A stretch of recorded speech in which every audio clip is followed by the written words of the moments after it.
Magandang araw po sa inyong lahat mga kababayan at welcome back dito po sa PNR at ito nga mga ka-review natin, nabunyag na. Hala, pamilya ng sindikato. Presidente hinatulan na. Nagpasuhol. Ayan mga kababayan, patungkol po riyan ang ating aalamin at bibigyan ng reaksyon ngayong araw na ito. Pero bago po ang lahat mga kababayan, sa mga hindi pa po nakapag-subscribe sa ating munting channel ay pa-subscribe naman po. At palike na rin po ng video ito. Maraming salamat po. At eto na nga, simulan na po natin to.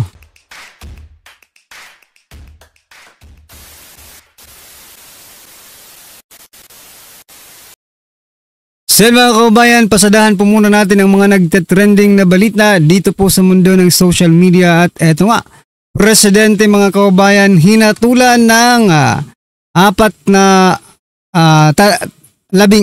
taon dahil sa korupsyon, dahil sa nagpasuhol po sa contractors. Ayan na. Ito po ang balita mga kababayan mula sa News 5. Dating presidente ng Peru hinatulan ng 14 na taon na pagkakakulong dahil sa korupsyon. Ayan mga kababayan, nagpasuhol sa contractors. Mga kababayan, sa Pilipinas kailan kaya? Ang tanong, sa Pilipinas kailan kaya mangyayari to, no? Siguro ko pag wala na po sila sa pwesto, no, maaari sila naman po ang makulong. Posible yan mga kababayan kasi ngayon pa nga lang na nandyan pa sila sa pwesto, kaliwat kanan na po ang kinaharap nilang issue at mga kaso. No? Paano na lang kung wala na sila sa kanilang pwesto, di matutulad po sila dito po sa dating presidente ng Peru, no? Na hinatulan po ng 14 na taon dahil sa korupsyon, nagpasuhol sa contractors. Nako po. Basahin po natin ang mga naging komento ng ating mga kababayan, no? Hi Congress and Senate, sabi po ni AJ Forto. Peru is waving. Palambing naman kami. Nako po, anong palambing Martin Dean. Next in line, Dugaya sa 2028. Oy, oo nga. Who's next? Next will be the Philippine President. Ayon po yan kay Natividad. Ayan mga kababayan. Kayo ano po ang inyong masasabi dyan mga kababayan? I-comment nyo na lang. At eto, pasadahan pa rin natin to Itong si Larry Gadon. Ayaw ko na sanang patulan to pero sige. Eto sabi po ni Larry Gadon, napakatalino ni Pangulong Marcos. In fact, kahit nga yung mga world leaders believe na believe sa kanya. Aray ko po. Napakatalino ni President Bong. Sa sobrang talino ni President Bongbong Marcos Jr., no? Naging ganito ang ating kalagayan ngayon, no? Sa sobrang talino ni President Bongbong Marcos Jr., no? At napabilib niya pa ang mga world leaders ayon po kay Gadon. Nako. Kumusta naman yung mga foreign investment, di ba? Yung mga foreign investment natin. Yung mga foreign investors, kung totoong bilib na bilib sila sa katalinuhan ni President Bongbong Marcos Jr., bakit walang nag-i-invest na mga negosyante, na mga foreign investors sa ating bansa? Sa sobrang talino po, naging, ikaw na magsabi ka doon, di ba? Sa sobrang talino, bobo. Bobo si Gadon po yun, di ba? Sabi ni Gadon, bobo. Sa bagay, kung si Gadon nga magsabi na matalino, ay baka katulad niya rin, di ba? Bobo. Naka po. Oo nga May nabasa nga akong comment kanina, sabi niya, kung si President Bongbong Marcos Jr. ang naging presidente noong pandemic, malamang hindi na po natin mararanasan ang mga katulad nito ngayon, di ba? Dahil sa pandemic pa lang, patay na tayong lahat. Talagang hindi na natin mararanasan kasi wala na tayo sa mundong ito. Diba? Buti na lang talaga, hindi si BBM, no? yung naging presidente ng pandemic. Kasi kung si BBM, nako po. Ha? Baka yung itinuturok sa atin noon, yung mga ano yun, yung mga tawag dyan, yung ini-inject para ano, di ba? Baka kalahati lang niya lang makuha natin. Nakawin rin. Kurapin din. Nako po, mga kababayan. Nako. Anyway, ano po ang inyong reaction dyan, mga kababayan? I-comment nyo na lang. At eto, pasadahan po natin. Eto si Ka Eric, mga kababayan. Unti-unti nang nabubuwag ang sindikato ng pamilya Marcos. Aba, eto, pakinggan po natin to, mga kababayan. Kahapon lamang po ay muling sumambulak na naman ang additional installment into the video testimony release na pinapalabas po ni Ginoong Saldico. At talaga naman po nakakayanig ang kanyang binanggit sa kanyang video sapagkat lumalabas na family criminal syndicate business ang ipinapakita ni Saldico sa kung papaano nasasangkot si Marcos Jr., ang kanyang anak na si Congressman Sandro Marcos, ang asawa niyang si First Lady Lisa Araneta Marcos, at ang bayaw ni Marcos Jr. na si Martin Araneta.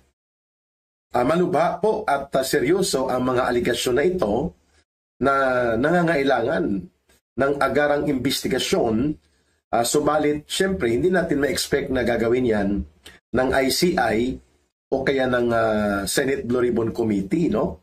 Dahil pareho po itong co-opted o naglilingkod na upang i-cover up at pagtakpan ang interes ni Marcos at Romualdez.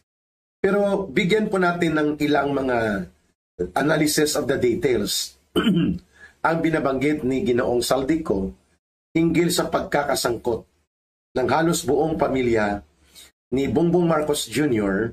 sa agricultural smuggling at sa tinatawag na hoarding and cartel operations control of the agricultural importation. Ayan.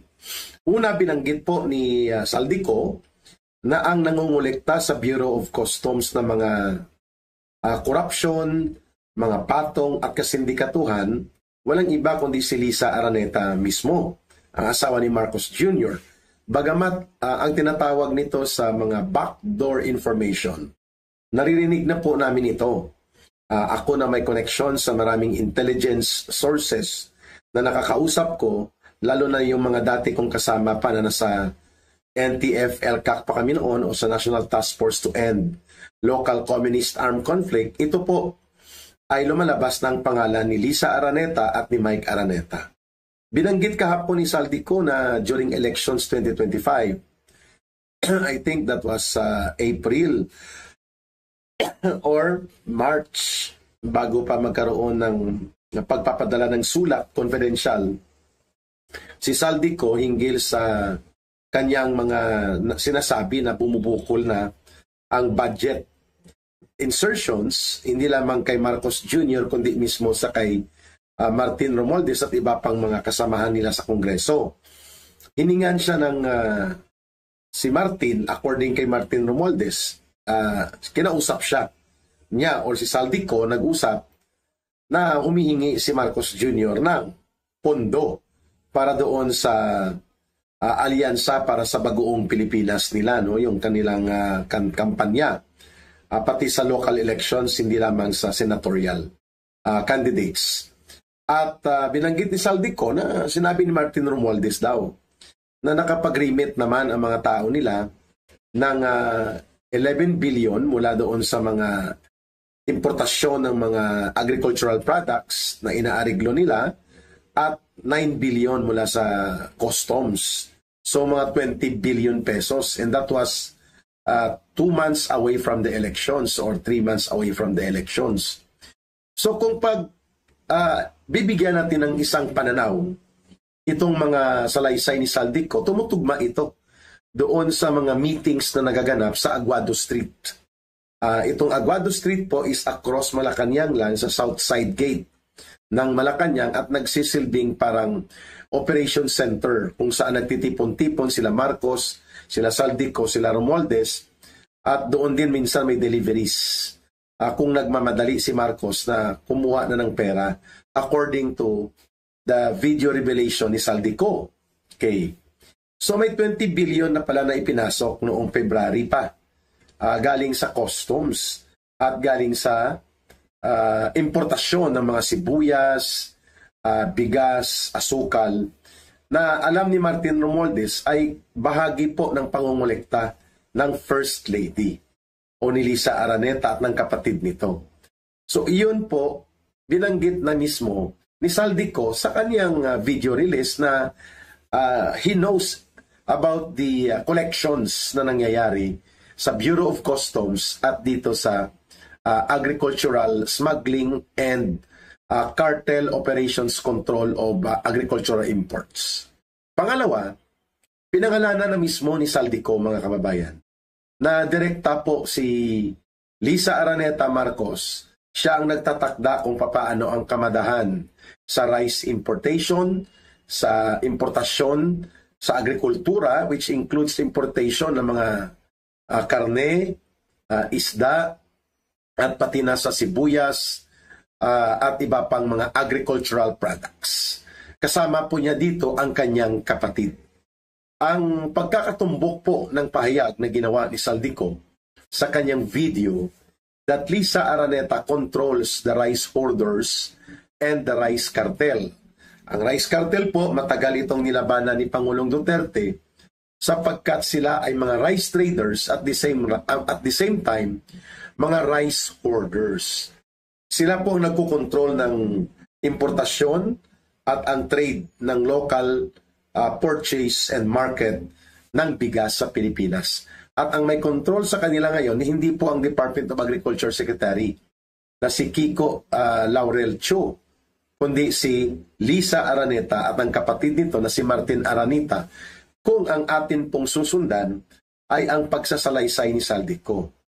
So makikita natin po malaki ito, mantakin po ninyo sa sugar importation lamang, na mukhang dito nga nagkaroon ng isang pagbabangga si Vic Rodriguez nang siya pang Executive Secretary, kasi nga from a necessary requirement of only 200,000 metric tons ng asukal na imported na papasukin during the first 3 months ni Marcos sa 2022, ay umabot ito ng almost 600,000, dumoble.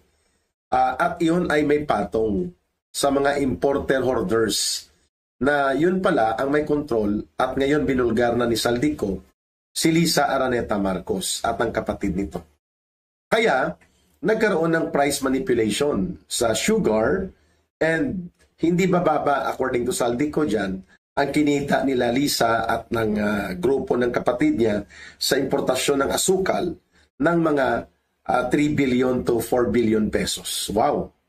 And then sa pagsirit ng presyo ng bigas ay kahit na mayroon na pong problema sa market price at kailangan ng ibaba ang tariff o yung buwis na ipinapataw ng gobyerno sa bigas na imported para ito ay bumaba at magkaroon ng market impact para hindi po sumirit ang presyo nito. Nabanggit nga ni Saldico na pwedeng between 22 pesos to 25 pesos per kilo, pwedeng magkaroon ng actual na presyo ng bigas. Pero imported lang ang 80% nito kasi nanggagaling ito sa rice importation, which ang nagkokontrol si Lisa Araneta. Subalit kahit pinababaan ni Marcos Jr. Into the level of 15% lang ang taripa sa bigas na imported, hindi pa rin po bumabagsak ang presyo nito. On the average sa 52 hanggang 58 pesos pa rin po in the last 6 months noon ng pagkakaroon ng sobrang gipit sa presyo ng bigas. Kasi po, kumikita ng tag 10 billion pesos on the minimum, according to Saldico, mula sa rice importation, sila Lisa Araneta at ang kapatid niya. Wow! Mga 3 to 4 billion sa sugar importation nila at sa rice mga 10 to 12 billion pesos. At sa sibuyas, mga 5 billion din ang kinikita nila Mike Araneta at nila Lisa Araneta. So, pati si Sandro Marcos, itinuro ni Ginoong Saldico na involved din po sa kalakaran ng pangingialam tungkol sa paano imaniobra ang importasyon sa agriculture.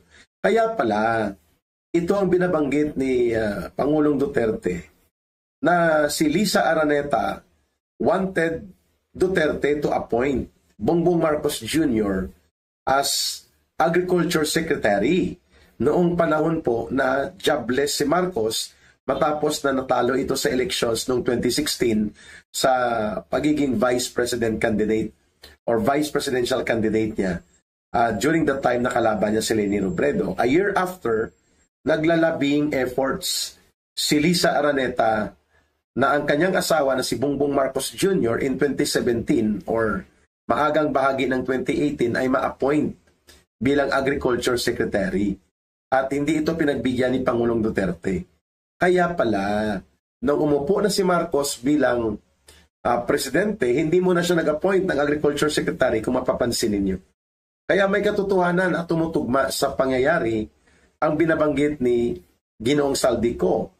Mga 14 months o 15 months po na umupo si Marcos bilang Agriculture Secretary. At sa panahon na yun, sumirit po ang agricultural smuggling.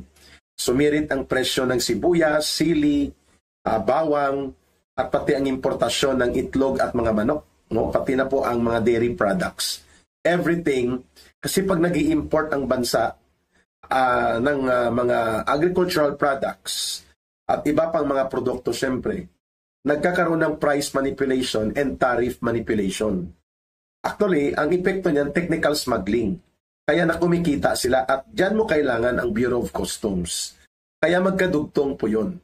And in the last 15 months ni Marcos sa Department of Agriculture, wala ibang nangyari dito kundi ang paglala ng agricultural smuggling. So yan mga kababayan, kaya pala no, ipinatigil po nila yung investigasyon no, ng House of Representatives dito po sa mga smugglers. Yun naman pala ang rason dahil sila mismo mga kababayan ang mga smugglers. Naku po talaga mga karabin natin. Pamilya po, ito, sindikato ng pamilya Marcos ang isang caption po dito. No? So ayan, ano po ang inyong opinion, reaksyon mga kababayan patungkol po sa video ito? Comment nyo na lang po sa baba. Maraming salamat po.